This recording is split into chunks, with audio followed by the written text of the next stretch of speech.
5월 한 달 매주 수요일에 가정 예배를 드렸습니다.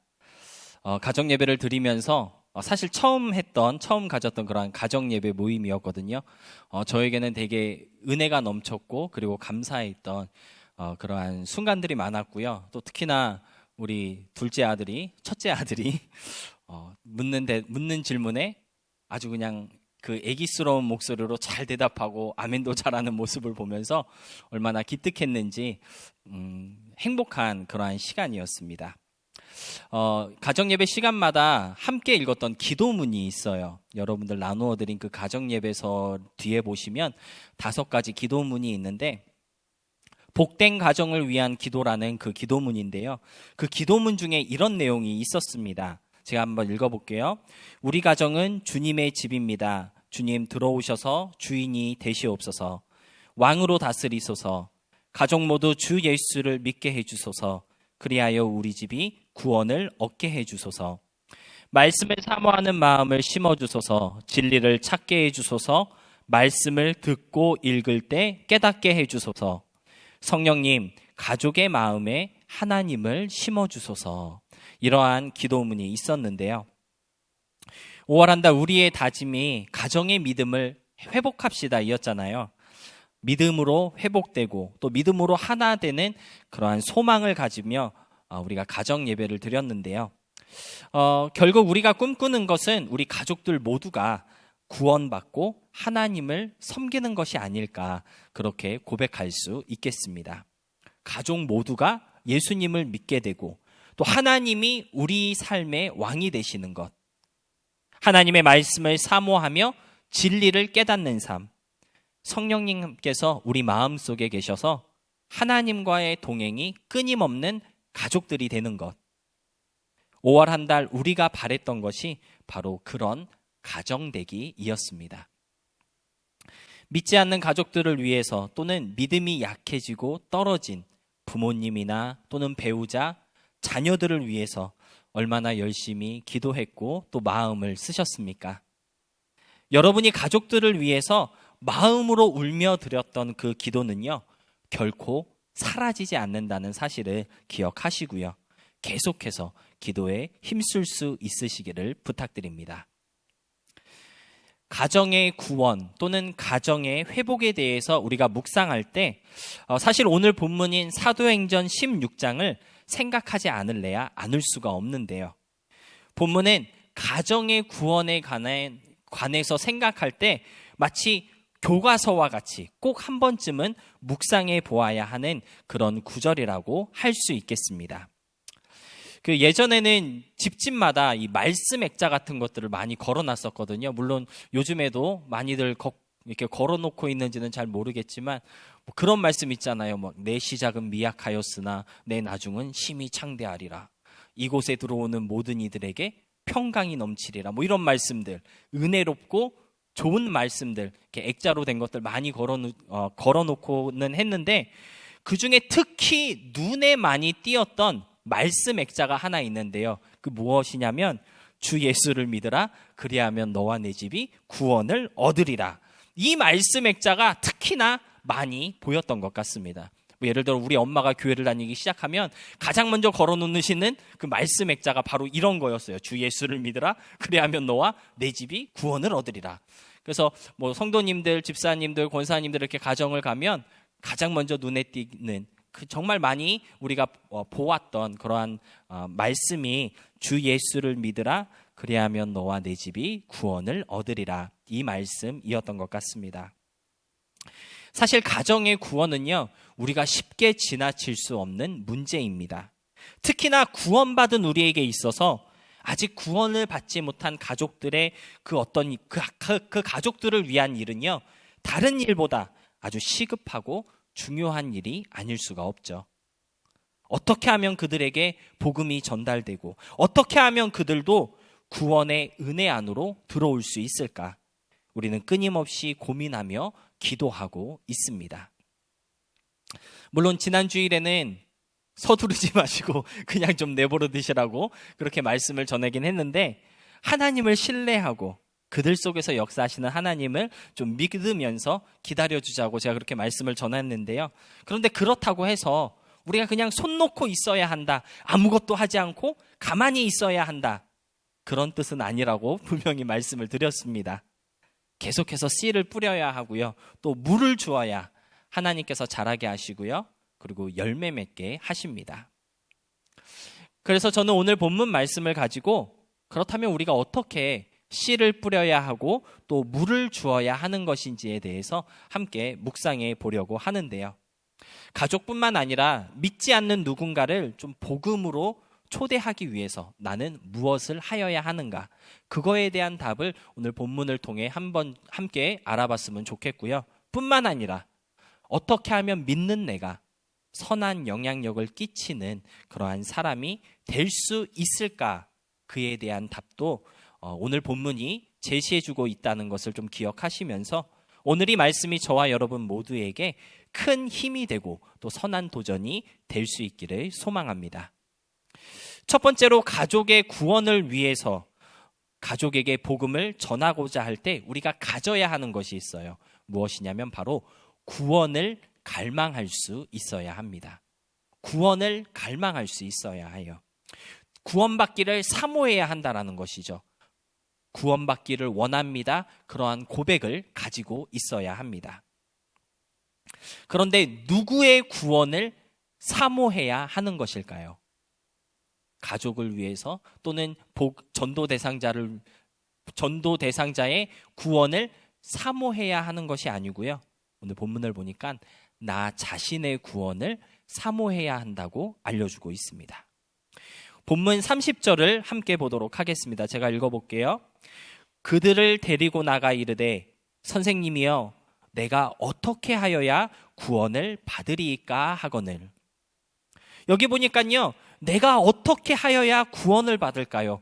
내가 어떻게 하여야 구원을 받을까요? 내 구원에 대한 갈망을 가지고 있었습니다. 내가 구원받고 싶어하는 그러한 사모함이 오늘 말씀의 주인공에게 있었다라는 것이죠. 그리고 내 구원에 대한 그 소망이 너와 내 집이 구원을 받으리라, 가정의 구원에까지 이르게 된 것을 볼 수가 있습니다. 여러분, 가정이 회복되고 구원되기 위해서는요, 내가 먼저 회복되고 구원받아야 합니다. 내가 먼저 구원을 갈망할 수 있어야 그 동일한 열정으로 식구들을 위해서 계속해서 씨를 뿌리고 물을 줄 수 있다라는 것입니다. 우리가 보통 맛집이라고 하는 집들이 있잖아요. 맛집이 왜 생겨났는지 아세요? 가서 한번 먹어봤더니 너무 맛있는 거예요. 그래서 이 집 맛있다, 소문을 내기 때문에 맛집이 생기는 거잖아요. 맛보지 않고서는 이게 맛있는 건지 맛없는 건지 말해줄 수가 없고요, 권해줄 수가 없습니다. 구원을 왜 받아야 하는지, 왜 예수를 믿고 하나님을 내 삶의 주인으로 모셔야 하는지 내가 경험하지 않고 체험하지 않으면요, 가족들에게 권할 수도 없고요, 믿자고 말할 수도 없는 것입니다. 사랑하는 여러분, 여러분은 얼마나 간절하게 자신의 구원을 소망하고 계십니까? 구원의 확신을 가지고 계십니까? 구원을 향한 그 뜨거운 마음을 가지고 계신가요? 내가 먼저 구원받아야 가족도, 복음, 전도 대상자도 구원으로 인도할 수 있습니다. 내가 먼저 변화되어야 식구들에게도 변화의 길을 소개해 줄 수 있다라는 것입니다. 한 사람의 갈망이 가정의 구원으로 연결된다는 사실을 잊지 마시고요. 고린도후서 13장 5절이 저와 여러분에게 어떠한 도전이 좀 될 수 있었으면 좋겠습니다. 제가 한번 읽어볼게요. 너희는 믿음 안에 있는가? 너희 자신을 시험하고 너희 자신을 확증하라. 예수 그리스도께서 너희 안에 계신 줄을 너희가 스스로 알지 못하느냐? 그렇지 않으면 너희는 버림받은 자니라. 구원에 대한 확신, 그리스도를 구주로 고백하는 그 믿음에 대한 스스로의 확증을 좀 굳건하게 가지고 있을 수 있는 우리 모두가 될 수 있어야 하겠습니다. 그런가 하면 두 번째로 저와 여러분이 해야 할 일이 있는데요. 바로 전해야 합니다. 전해야 한다라는 것을 꼭 기억하시기 바랍니다.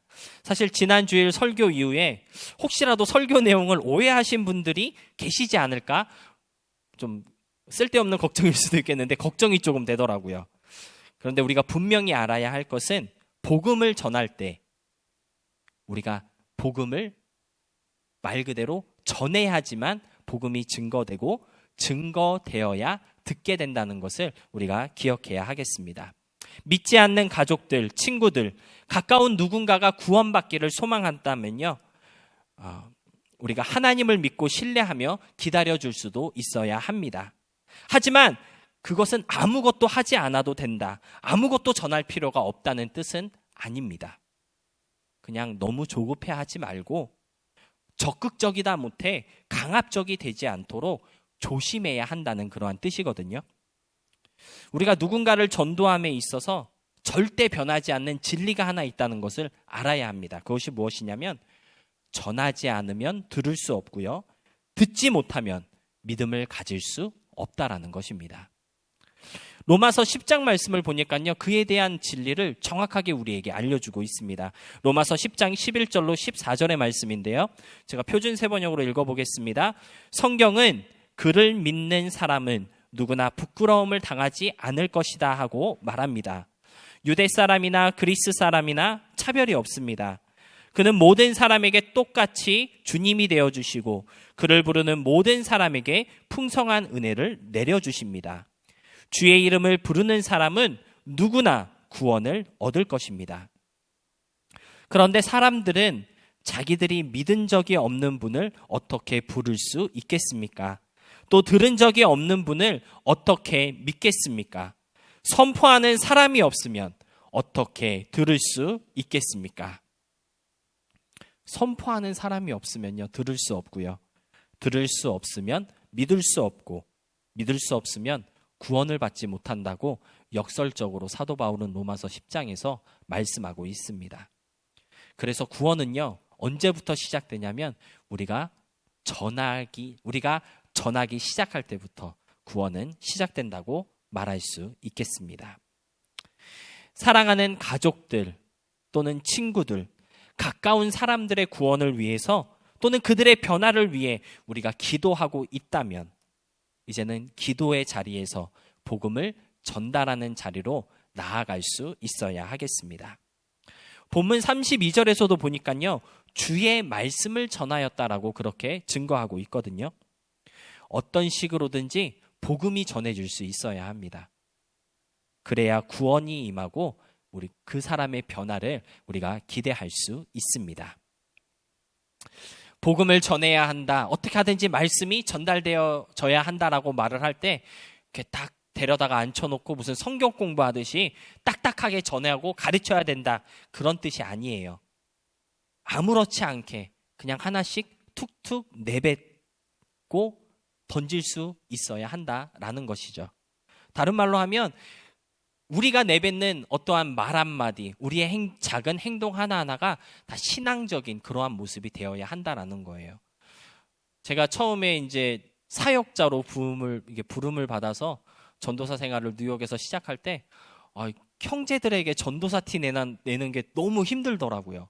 그래서 정말 이렇게 막 죽어가는 목소리로 하나님이 해주셨어, 하나님께 감사해야 돼, 막 이렇게 해본 적이 있었거든요. 근데 아무렇지 않게 뱉는 그러한 신앙 고백을 형제들이 들어요. 그리고 그들도 자연스럽게 어떤 신앙적인 모습에 물들어가게 되는 것을 그런 경험한 적이 있습니다. 감사한 순간에 하나님께서 이런 은혜를 내려주셨구나, 감사하다. 정말 하나님이 우리를 특별하게 생각하시는 것 같아. 그냥 농담 반 진담 반 그렇게 아무렇지 않게 내뱉는 거예요. 그러면 그런 작은 고백들, 무심코 내뱉는 그러한 신앙의 표현들을 통해서 그 사람의 마음속에 주님의 형상이 그려지게 되는 것입니다. 여러분, 가랑비에 옷이 젖는다라는 말 알고 계시죠? 내가 하는 말 한마디, 행동 하나가 그 사람을 은혜에 적게 하는 가랑비가 된다는 것을 잊지 마시고요. 부지런히 좀 그러한 전함의 기회를 찾을 수 있는 우리 모두가 될 수 있었으면 좋겠습니다. 그런가 하면 저는 오늘 본문 말씀을 보면서 믿는 우리가 받아야 할 어떠한 선한 도전이 있다는 것을 발견하였는데요. 하나님께서는 우리에게 구원의 은혜를 내려주실 때 먼저는 구원을 사모하게 하십니다. 구원받기를 원하게 하시고요. 내가 변화되기를 갈망하게 만드신다는 것이죠. 그런데 놀라운 것은요.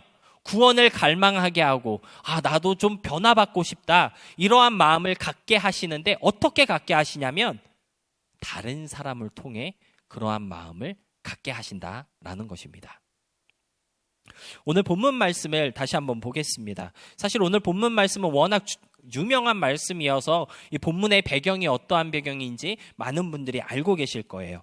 바울과 실라가 복음을 전하다가 감옥에 갇혔을 때 감옥에서 일어난 어떠한 사건이 오늘 우리가 함께 읽은 본문의 배경이거든요. 이 전도하다가 붙잡힌 두 사람은 아주 신나게 두들겨 맞았습니다. 너무 많이 두들겨 맞아가지고 너무 아프고 너무 힘들었는데 거기다 더해서 감옥 아주 깊은 곳에 갇히고 말았습니다. 맞은 곳이 아프고 또 깊은 감옥에 갇히다 보니까 차갑고 춥고 두려워서 잠을 잘 수가 있었을까요? 없었을까요? 잠을 잘 수가 없었습니다. 도저히 잠을 잘 수 없었던 바울과 실라는 무엇을 했을까요? 보통 그런 상황이라면 우리는 무엇을 했을까요? 아마도 신세 한탄을 우리 같으면 아마 신세 한탄을 했을 것 같습니다. 내가 무슨 나쁜 일 하다가 붙잡힌 것도 아닌데 복음 전도하다가 붙잡혔는데 두들겨 맞고 이런 처지가 되었으니 이게 도대체 무슨 일인가? 하나님 나한테 왜 그러신 건가요? 나한테 무슨 억하심정이 있으셔서 나를 이렇게 힘들게 하시나요? 하나님께 감사하지 못하고 오히려 불평불만하고 신세한탄을 하는 게 너무나도 당연할 것이에요. 그런데 바울과 실라는 그렇게 하지 않았습니다. 저와 여러분이 잘 알고 있는 것처럼 사도행전 16장 25절 말씀을 보니까 한밤중에 그들은 기도하였고 하나님을 찬송하였다라고 증거하고 있습니다. 억울하다 생각할 수 있는 그때에 바울과 실라는요 오히려 감사하다라고 고백하였던 것이고요. 아프고 괴롭다고 불평할 수 있는 그때에 그들은 오히려 찬송하였던 것입니다. 정상적인 사람으로서는 도저히 이해할 수 없는 그리고 납득할 수 없는 그러한 평강을 지금 바울과 실라는 누리고 있었다라는 것이죠. 바울과 실라의 기도와 찬양이 점점점 뜨거워지고 깊어지던 그때에 갑자기 큰 지진이 일어났다고 사도행전 16장 26절은 말씀하고 있습니다. 얼마나 큰 지진이었는지 감옥문이 다 열렸고요. 죄수들이 차고 있던 쇠고랑이 다 풀렸습니다. 여러분 한번 생각해 보시기 바랍니다. 죄수들이 갇혀있던 감옥문이 열렸어요. 그들을 붙잡고 있었던 쇠고랑, 쇠사슬 이런 게 다 풀렸습니다. 만약 여러분이 죄수라면 그 다음은 무엇을 해야 할까요? 빠르게 감옥을 벗어나 도망가는 것이 당연한 것이겠죠. 그것이 뭐 두 번 생각할 것도 없이 빨리 도망가야 할 아주 좋은 기회고 적절한 순간인데 오늘 본문 말씀을 보니까요. 계속되는 사도행전 16장 말씀을 보니까 바울과 실라는 도망가지 않았습니다. 심지어 감옥을 지키는 간수도 당연히 죄수들이 도망갔을 것이라고 그렇게 생각을 했었습니다. 그래서 감옥을 지켜야 하는 그러한 책임이 있는데 내가 감옥을 지키지 못했구나. 죄수들이 도망가게 했구나. 그러한 책임감에 이 간수가 아주 힘들어하고 괴로워하고 있었다라고 사도행전 16장은 말씀하고 있고요. 그 순간에 이 간수는 잘못된 생각을 하고 있었다라고 성경은 말씀하고 있습니다. 그런데 그때 바울이 소리쳤습니다. 28절 말씀인데요. 바울이 크게 소리질러 이르되 내 몸을 상하지 말라. 우리가 다 여기 있노라. 생각해 보시기 바랍니다. 사도 바울을 하루 종일 때렸던 사람은요, 다른 사람이 아니라 간수들이에요.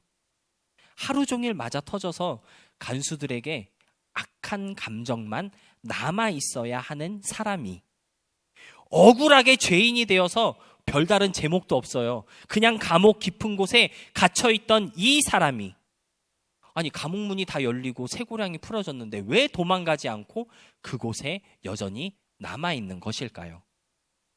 간수는요, 도저히 바울과 실라가 이해가 되지 않았고 그들의 행동이 너무 신기할 따름이었습니다.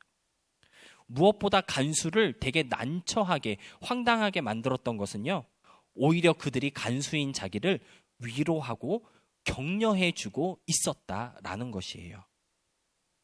바울의 그 따뜻한 음성, 안심하세요, 우리가 다 여기 있습니다. 그 말소리를 듣고 간수는 안심할 수 있었고요, 평안을 찾을 수 있었습니다. 그 다음이 재밌는 것 같아요. 그때 간수는 바울과 실라에게 물었습니다. 선생들이여, 내가 어떻게 하여야 구원을 받을 수 있습니까? 구원에 대한 갈망이 지금 간수에게 생겨나게 된 것이고요. 그 갈망을 가지고 간수는 바울과 실라에게 어떻게 해야 구원을 받을 수 있는지 물어보게 된 것입니다.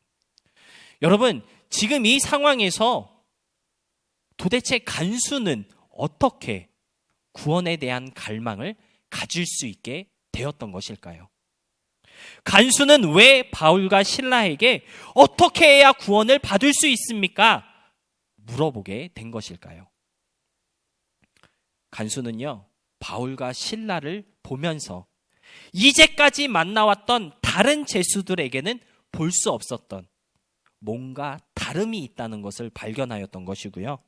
그들에게 뭔가 있다라는 것을 보았던 것입니다. 바울과 실라에게서 구원받은 자의 어떤 기쁨과 여유, 그리고 평강을 보았다라는 것이죠. 오늘 본문에 나오는 간수는요, 바울과 실라를 통해 구원의 갈망을 갖게 되었던 것이고요. 결국 나와 내 집이 구원에 이르게 되는 큰 은혜를 누릴 수 있게 되었던 것입니다. 제가 오늘 설교 본문 말씀을 이렇게 묵상하면서 저와 여러분 모두에게 이런 도전이 있었으면 좋겠다라고 희망한 것이 무엇이냐면, 바울과 실라처럼 나도 누군가에게 구원의 갈망을 일깨워주는 사람이 되어야 하지 않을까, 그러한 도전을 받을 수 있었습니다.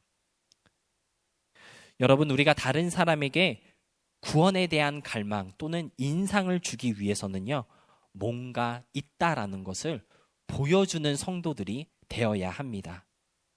바울과 실라처럼 지진 속에서 일반적인 사람들이 기대하고 행동했던 것과는 그러한 완전 다른 태도로 좀 뭔가 다름이 있음을 보여줄 수 있는 그러한 우리들이 되어야 나를 보는 사람들이, 나를 만나는 사람들이 믿음이라는 것에 뭔가가 있구나, 뭔가 다름이 존재하고 있구나, 그런 것을 깨달을 수 있게 된다라는 것이죠.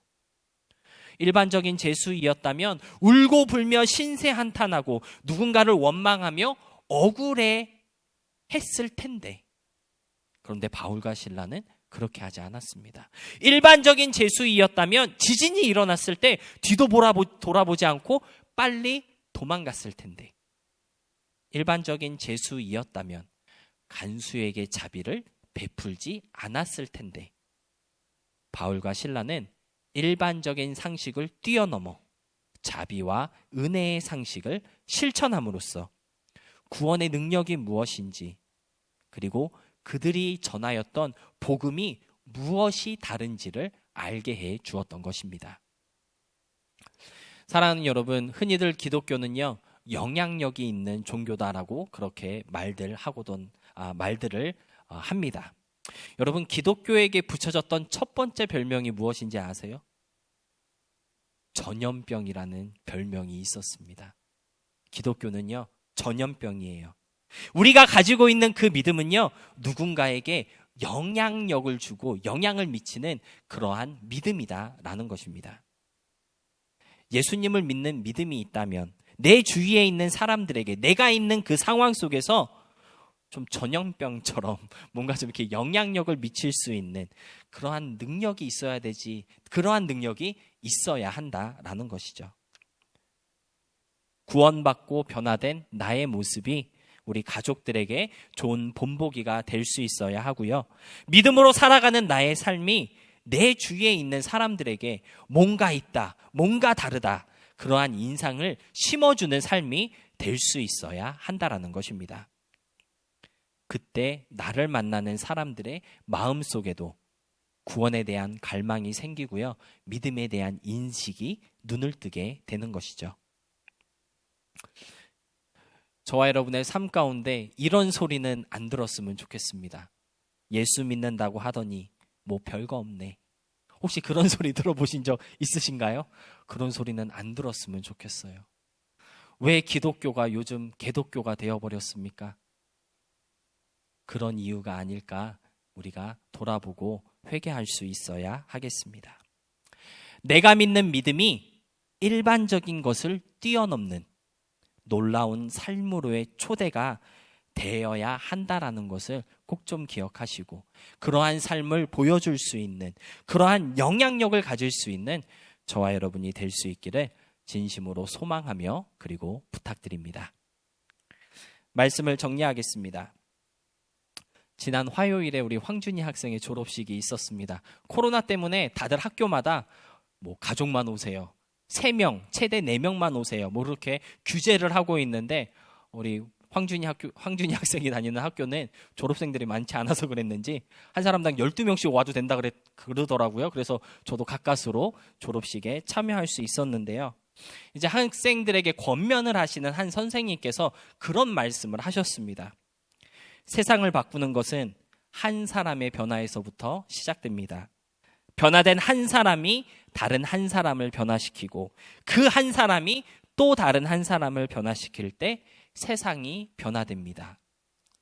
제가 영어를 잘 이해하지 못해서 정확하게 이런 내용이었는지 잘 기억은 안 나는데 대충 이런 내용이었던 것으로 기억을 하고 있는데요. 변화는 한 사람부터 시작된다라고 하는 그 메시지가 저에게 아주 큰 깨달음을 주었습니다. 여러분, 믿음으로 변화된 나의 모습 많은 사람에게 보여줄 필요도 있겠지만 적어도 한 사람에게라도 변화된 나의 모습을 좀 보여줄 수 있을 때 그것이 변화의 능력이 되는 것입니다. 본문의 바울과 실라는요, 그곳에 갇혀있던 많은 죄수들에게 변화의 모습을 보여주지 않았습니다. 물론 보고 감동하는 사람도 있었겠죠. 그런데 오늘 본문에서 우리에게 분명하게 말씀하고 있는 건 바울과 실라의 그 변화된 모습을 간수 한 사람이 보았고 그 한 사람으로 인해 간수와 그의 가정이 구원을 받았다라는 것이죠. 모든 사람에게 변화된 나의 모습, 복음의 능력을 보여줄 수 있으면 더 좋겠지만, 그러나 단 한 사람에게라도 변화의 능력을 보여주고 좀 영향력을 끼칠 수 있는 그런 우리가 될 수 있어야 하겠습니다. 그래서 오늘 말씀의 제목을 변화는 한 사람부터 시작된다라고 그렇게 정했던 것인데요. 변화는 한 사람으로부터 시작된다라는 것을 좀 잊지 마시고 믿음으로 변화된 그 한 사람이 바로 내가 될 수 있기를 부탁드리고요. 그 변화의 모습을 다른 한 사람에게도 보여주고 증거할 수 있는 저와 여러분이 될 수 있었으면 좋겠습니다. 믿음의 전염병이 나로부터 시작되어서 우리의 가정과 내가 속해 있는 사회와 이 온 나라를 변화시키게 되는 그러한 선한 능력의 사람들로 살아갈 수 있는 시작하는 한 주와 그리고 우리의 삶이 될 수 있기를 주님의 이름으로 부탁드리며 축복합니다.